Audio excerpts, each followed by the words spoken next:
So hello everyone, good morning, नमस्कार। कैसे हो? होपफुली सब मस्त होंगे, जबरदस्त होंगे। आपकी तैयारियां बहुत ही बेहतरीन चल रही होंगी। मैं आपका अपना अमित सिंह फिर से आपके लिए एक मोस्ट इंपॉर्टेंट वीडियो लेके आया हूं, जहां पे बात करेंगे हिंदी पैडोलॉजी के कुछ most important previous year questions के बारे में।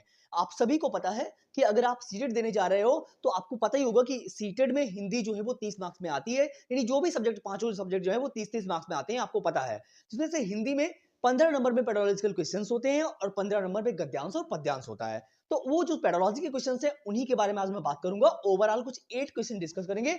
ज्यादा लंबी वीडियो करेंगे नहीं, ताकि आप भी बोर ना हो और मैं भी बोर ना हो। ठीक है, उस वे में चलेंगे कि अगर मेरे से क्वेश्चन एक पूछा जाएगा लेकिन उससे बेहतर क्वेश्चन जो दूसरा होगा, यानी उससे मिलता जुलता कोई दूसरा भी क्वेश्चन आएगा, तब भी हम उसको इजीली अटेम्प्ट कर पाएंगे। उस वे में हम क्वेश्चंस को सॉल्व करेंगे। ठीक है, चलते फिर स्टार्ट करेंगे। होपफुली क्लास आपको बढ़िया लगेगी। और अगर आप पहली बार आए तो लाइक शेयर कर देना, सब्सक्राइब तो आप कर ही लोगे, ताकि जब भी वीडियो बनाऊंगा तो आपके पास नोटिफिकेशन आ जाएगा। वैसे भी जब तक सीटेट और यूपीटेट या कोई भी टीचिंग एग्जाम लगा रहेगा, तब तक कंटिन्यू वीडियो आपके पास आता रहेगा। यानी जब तक सीटेट और यूपीटेट नहीं हो जाएगा, आपको डेली 7 बजे वीडियो मिलता रहेगा। आपको किसी भी बुक पढ़ने की जरूरत नहीं है, बस मैं डेली वीडियो ला रहा हूं। आप उतने क्वेश्चन डेली प्रैक्टिस करते रहो, एक ही बार में फर्स्ट अटेम्प्ट में क्लियर हो जाएगा, ये मैं गारंटी ले रहा हूं। चलिए, इसके अलावा अगर आप किसी भी टीचिंग एग्जाम की तैयारी कर रहे हो, लाइक वो सीटेट हो सकता है, यूपीटेट, रीट, केवीएस, किसी भी टीचिंग एग्जाम की तैयारी, यहां तक कि अगर आप प्राइवेट स्कूल में पढ़ा तक रहे हो, तब भी मेरे से इजीली कनेक्ट हो सकते हो। कोई भी डाउट रह जाए तो मुझे कमेंट जरूर करिएगा। नेक्स्ट वीडियो में हम आपके कमेंट के अकॉर्डिंग ही प्लान करेंगे। पीपीटी बहुत अच्छे से बनी हुई, सारे क्वेश्चन बहुत ही बेहतर तरीके से सिखाएंगे। मतलब एक क्वेश्चन सॉल्व करोगे, उसके माध्यम से कई सारे क्वेश्चन आपके सॉल्व हो जाएंगे। उस तरीके से चलेंगे। ठीक है, चलते क्वेश्चन नंबर 1 को। और आपको पता हो तो कमेंट करते रहना आंसर के लिए, ताकि मेरा भी थोड़ा सा मोटिवेशन बढ़ जाए कि हाँ, आप सही से पढ़ रहे हो। टाइम पास मत करना। टाइम पास करने के लिए लाखों लोग दुनिया में भीड़ मचाने के लिए बैठे हैं। आपको पता है कि लाखों की संख्या में फॉर्म पड़ता है। वैसे भी सीटेट 1 साल के बाद आया है, जुलाई वाला भी नहीं हुआ था, और जुलाई वाले सारे लोग बैठे हुए थे, है ना। वैसे आपको पता है कि एक बार में, जैसे दिसंबर में भी होता था, जुलाई में भी होता था, 20 लाख लोगों ने फॉर्म डाला था 24 में, अभी जब हुआ था 14 और 15 दिसंबर को पेपर। इस बार तो जुलाई वाले भी बैठे हुए हैं और दिसंबर वाले तो बैठे हुए थे। तो सोचो कितनी भीड़ भाड़ होने वाली है ना। तैयारी आप अच्छे से करो, ताकि इस बार आपका सीटेट निकल जाए। चलिए, अब क्वेश्चन नंबर 1 क्या करें। सारे क्वेश्चन बहुत ही इंपॉर्टेंट है। लिखा हुआ है, निम्नलिखित कथनों को पढ़िए तथा सही विकल्प का चयन कीजिए। हमारे सामने एक दर्शन आया हुआ है और एक रीजन आया हुआ है, यानी हमको एक स्टेटमेंट दिया गया है जिसका कोई एक रीजन दिया गया है, और बोला गया है दोनों सही है, दोनों गलत है, ये दोनों एक दूसरे के लिए सही है, ये बात बोली गई। चलिए समझते हैं। अब स्टेटमेंट 1 में क्या लिखा हुआ है देखो।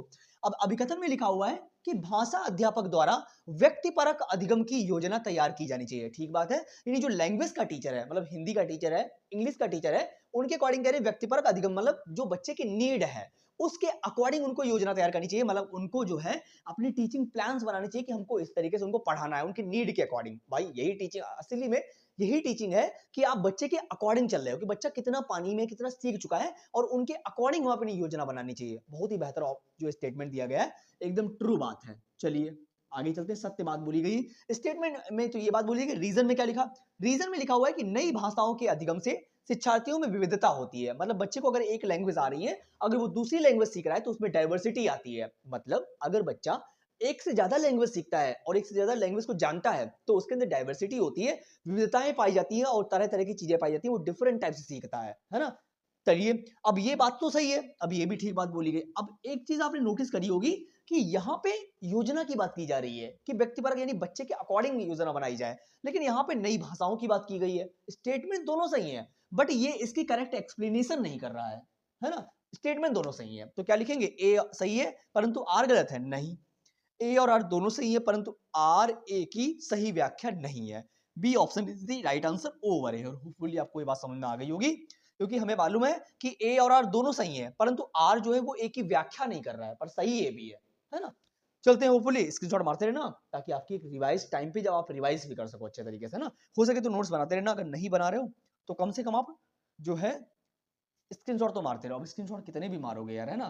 तो आप 6392364076 पे मुझे कॉल कर लीजिएगा, हम आपको बता देंगे कि कैसे आपको चीजें सॉल्व करनी है। चलिए क्वेश्चन नंबर 2 को पढ़ते हैं और समझते हैं हमारा क्वेश्चन नंबर 2 क्या कर। देखो लिखा हुआ कि यदि भाषा सीखना एक स्वाभाविक प्रक्रिया नहीं है, तब निम्नलिखित में से सबसे उचित विकल्प होना चाहिए। मतलब क्वेश्चन में लिखा हुआ है कि भाषा सीखना एक स्वाभाविक प्रक्रिया नहीं है। वैसे स्वाभाविक से जो आप लैंग्वेज सीखते हो तो वो भाषा अर्जन होता है, और अगर एफर्ट लगा के सीखते हो तो वो अधिगम होता है। बट क्वेश्चन में इन्होंने लिखा हुआ है कि यदि अगर मान लीजिए भाषा सीखना एक स्वाभाविक प्रक्रिया नहीं है, मतलब आप अपने आसपास के लोगों से इंटरैक्ट करके नहीं सीख पाते हो, तो कह रहे निम्नलिखित में से कौन सा अच्छा ऑप्शन है?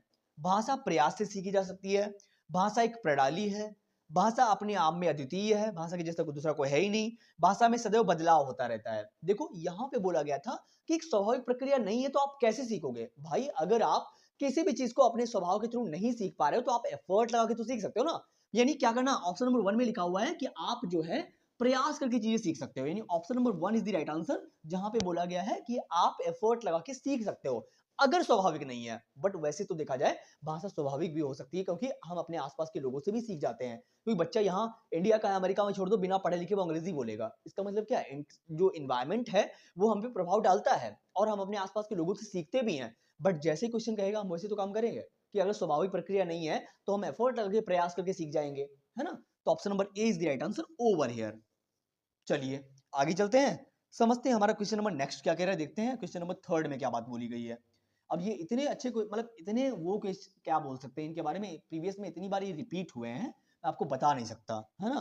तो वही ये सीटेट में जहां तक की होता है कि बहुत सारे रिपीटेड क्वेश्चंस आते हैं, इसलिए मैं उनको प्रैक्टिस कराता हूं ताकि अच्छे से क्लियर हो जाए। देखो अब क्वेश्चन नंबर 3 में लिखा हुआ है कि कक्षा में प्रस्तुतिकरण के दौरान यानी प्रेजेंटेशन के दौरान कह रहे हैं कि विद्यार्थी एक एक करके अपनी राय दे रहे हैं, मतलब प्रेजेंटेशन के दौरान विद्यार्थी क्या कर रहे हैं, अपना ओपिनियन दे रहे हैं, क्या कर रहे हैं, अपनी एक एक राय बता रहे हैं। भाषा अध्यापक के रूप में आप किस आधार पर उनका आकलन करेंगे? मतलब विद्यार्थी जो है वो प्रेजेंटेशन के दौरान अपनी एक एक राय दे रहे हैं, अपना ओपिनियन दे रहे हैं। आप एक लैंग्वेज टीचर हो, आप कैसे उनका आकलन करोगे कौन बच्चा बेस्ट है, कैसे आकलन करोगे? लिखा हुआ है कि भाषा में प्रवाह, बिल्कुल ठीक बात है कि भाषा में प्रवाह तो बिल्कुल सही, फ्लुएंसी तो होनी चाहिए, ये नहीं कि आज एक शब्द बोला एक शब्द कल बोला। प्रेजेंटेशन है तो वहां पे आपका बोलने तरीके का जो भी ढंग है, जो आपका कंटेंट है, सब कुछ बहुत ही बेहतर होना चाहिए। भाई आप प्रेजेंटेशन दे रहे तो ऐसा नहीं ना कि फ्लुएंसी नहीं होगी तो आप मजा ही नहीं आएगा बात करने में, है ना। तो ये तो ठीक बात है। बी में लिखा हुआ है विषय वस्तु में निपुणता, यानी जो आप प्रेजेंटेशन दे रहे हो उसके बारे में आपको नॉलेज तो होना चाहिए ना। भाई जो भी चीज आप बता रहे हो सामने वाले को उसके बारे में आपको नॉलेज तो होना चाहिए, बिल्कुल ठीक बात है। जब आपको पता ही नहीं होगा तो प्रेजेंटेशन किस बात का दोगे आप, है ना। विभिन्न लेखकों के कथन भी जो डिफरेंट टाइप के लेखक हैं, विभिन्न प्रकार के लेखक हैं, उनके बीच बीच में जो है उनके कथन बोलते रहो, कई हदों तक ये बात भी ठीक है, ठीक है। प्रस्तुतिकरण शैली, आप प्रेजेंटेशन दे रहे हो तो शैली वहां पे बहुत इंपॉर्टेंट है कि जो है आपके स्टाइल क्या है, आप बात कर रहे हो, आपके बात करने का तरीका क्या है, किस वे में आप रिप्रेजेंट कर रहे हो चीजों को, तो ये भी ठीक है।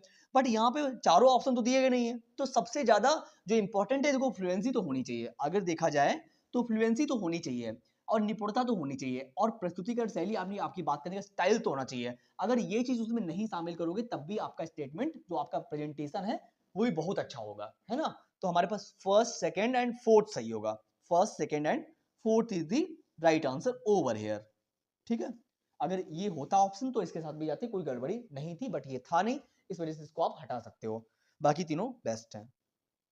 आगे चलते हैं, समझते हैं हमारा क्वेश्चन नंबर 4 क्या कह रहा है, देखते हैं। और क्वेश्चन नंबर 4 में क्या बात बोली जा रही है, बहुत ही बेहतर क्वेश्चन है, होपफुली आप इसका जवाब जरूर दे पाओगे। चलो बताओ जरा क्वेश्चन नंबर 4 में क्या बात बोली गई। देखो यहाँ पे लिखा हुआ है कि प्रधान अध्यापिका ने भाषा अध्यापक को नए सत्र के लिए पाठ्य पुस्तकों तथा अन्य संसाधनों का चयन करने के लिए कहा हुआ है। एक प्रिंसिपल जो है, जो लैंग्वेज के टीचर से हिंदी का टीचर जो है उससे बोल रही है कि एक नया सेशन स्टार्ट होने जा रहा है तो आप बुक कलेक्शन चूज करिए, यानी जो मटेरियल है उसको चूज करिए। आगे लिखा हुआ है इनका चयन करते समय निम्नलिखित में से एक प्रासंगिक नहीं है, हमसे निगेटिव बात पूछी गई है।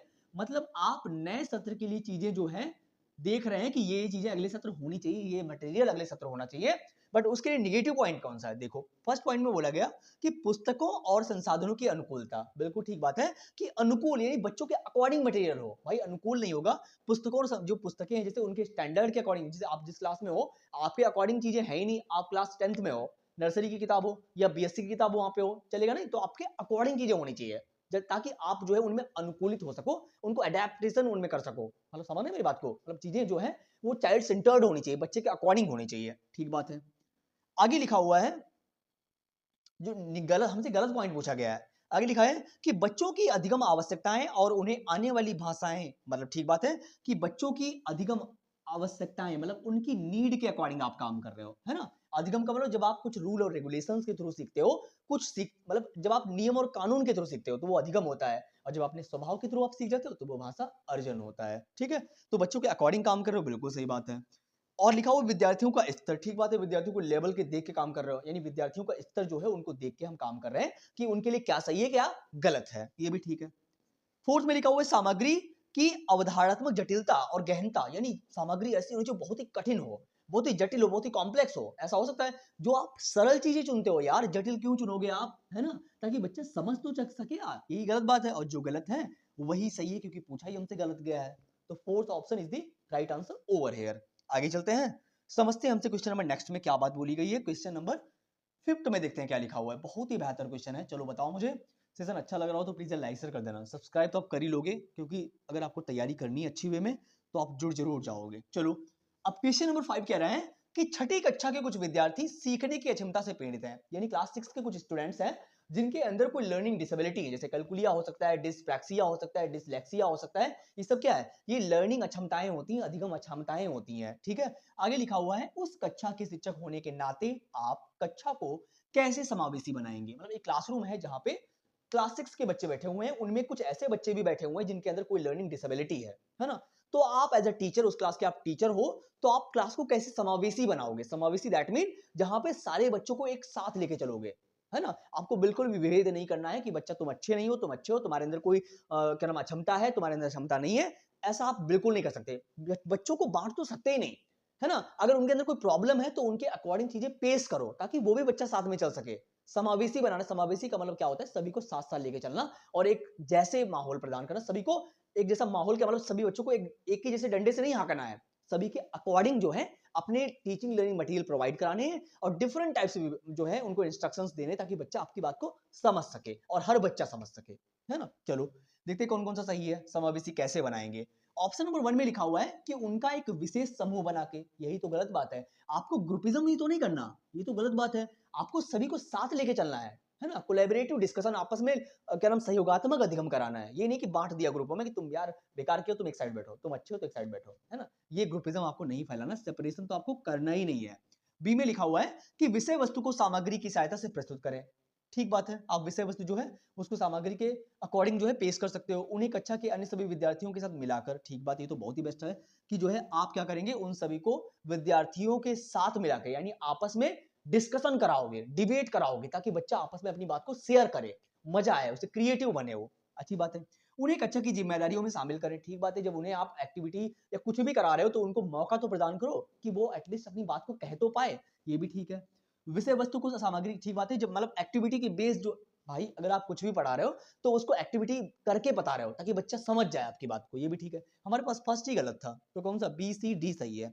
बी सी और D is the right answer over here. Fourth option is the right answer over here. Hopefully आपको ये बात समझ में आ गई होगी।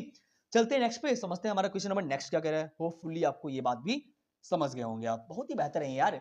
इतनी समझ तो आपके अंदर होगी, आपने टीचिंग ट्रेनिंग किया हुआ है, आपने बीएड डीएलएड बीएलएड जो भी किया होगा, तो इतनी समझ तो आपके अंदर होगी ना कि ये क्वेश्चन इतने इजी हैं यार कि इनमें दिमाग लगाना थोड़ी ना पड़ता, अपने आप ही समझ में आ जाता है कहाँ पे सही है चीजें। देखो, अब क्वेश्चन नंबर 6 हमारा क्या कह रहा है कि लेखन की प्रक्रिया उपागम में क्या क्रम सम्मिलित है। यानी किसी भी चीज को जब आप लिखने जाते हो या कोई आप प्रोसेस राइटिंग करने जाते हो, मतलब किसी भी चीज को जब आप लिखने जाते हो तो आप सबसे पहले क्या करते हो, सबसे पहले आप मानस मंथन करते हो कि हमें क्या लिखना चाहिए, किसके बारे में लिखना चाहिए। ये सबसे पहले जब आप प्रोसेस राइटिंग करने जाते हो तो आपके माइंड में यही आता है, जैसे आज जो भी मुझे बताना था तो पहले मैं सोचता हूँ कि आज मैं आपको क्या बताऊं, कल मैं आपको क्या बताऊंगा। सबसे पहले क्या होता है, फर्स्ट नंबर पे होता है मानस मंथन होता है। फिर आप क्या करते हो, उसके बाद में आप एक रूपरेखा बनाते हो, है ना, कि किस वे में हमको डिसाइड करना चाहिए, किस वे में हमको चीजें प्रेजेंट करनी चाहिए।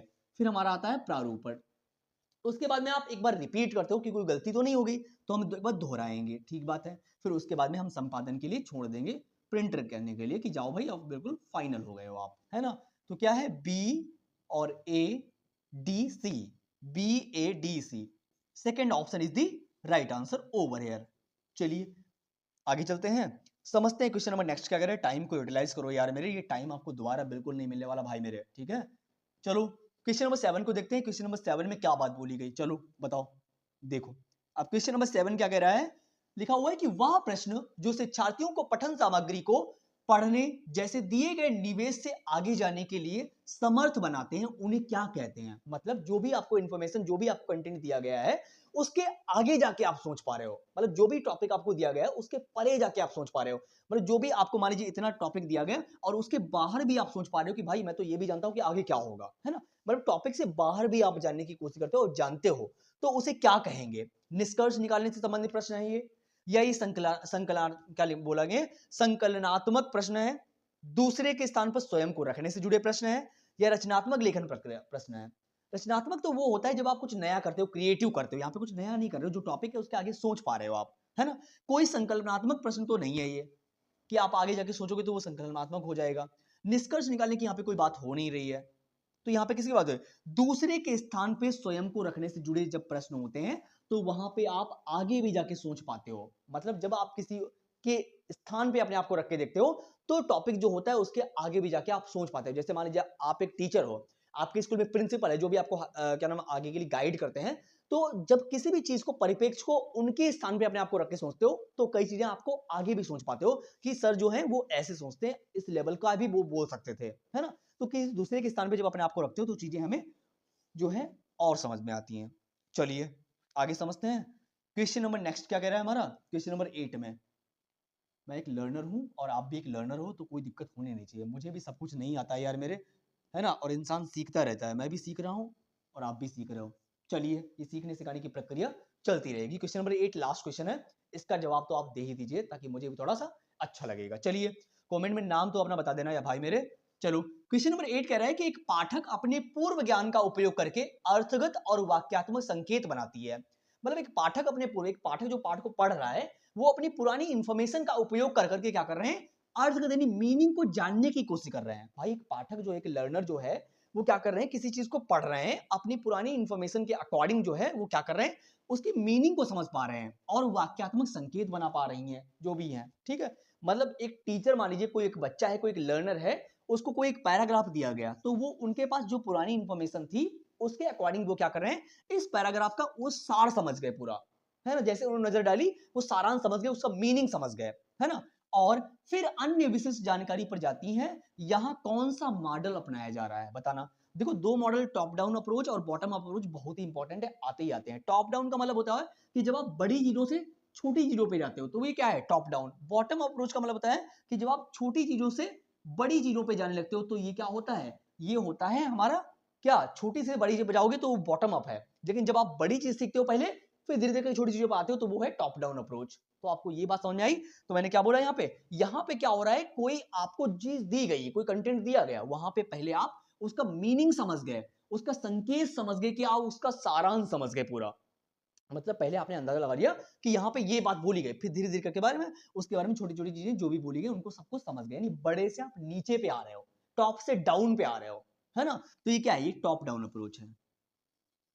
चलिए B option is the right answer over here. Hopefully आपको ये समझ में आ गई होंगी और सारी बातें क्लियर हो गई होंगी। मुझे नहीं लगता कि कहीं पर आपको डाउट रह गया होगा, और कोई डाउट रह गया हो तो कमेंट जरूर करना, नेक्स्ट वीडियो जरूर प्लान करेंगे आपके कमेंट के अकॉर्डिंग। और जो भी दिक्कत हो, आउट ऑफ 8 आपने कितने सही किए वो मुझे बता दो, कहां पर प्रॉब्लम आई, कौन सा क्वेश्चन समझ में नहीं है वो बता दो। देखते हैं फिर नेक्स्ट वीडियो में कैसा रहेगा, उस क्वेश्चन को भी हम उठा लेंगे अगर बाई चांस आपको समझ में नहीं आया। फिलहाल के लिए तो ये सारे के सारे ऑफिशियल आंसर की आपको समझ में तो आ ही गया होगा। और मिलते हैं फिर नेक्स्ट वीडियो में नई आशा और उम्मीद के साथ में। Thank you so much for coming, thank you so much. Time को यूटिलाइज करते रहो भाई मेरे, ये टाइम आपको दोबारा नहीं मिलेगा। एक करियर को बना के चलो ताकि बाद में आपको कोई रिग्रेट ना रह जाए, ठीक। Thank you so much, have a nice day, thank you so much.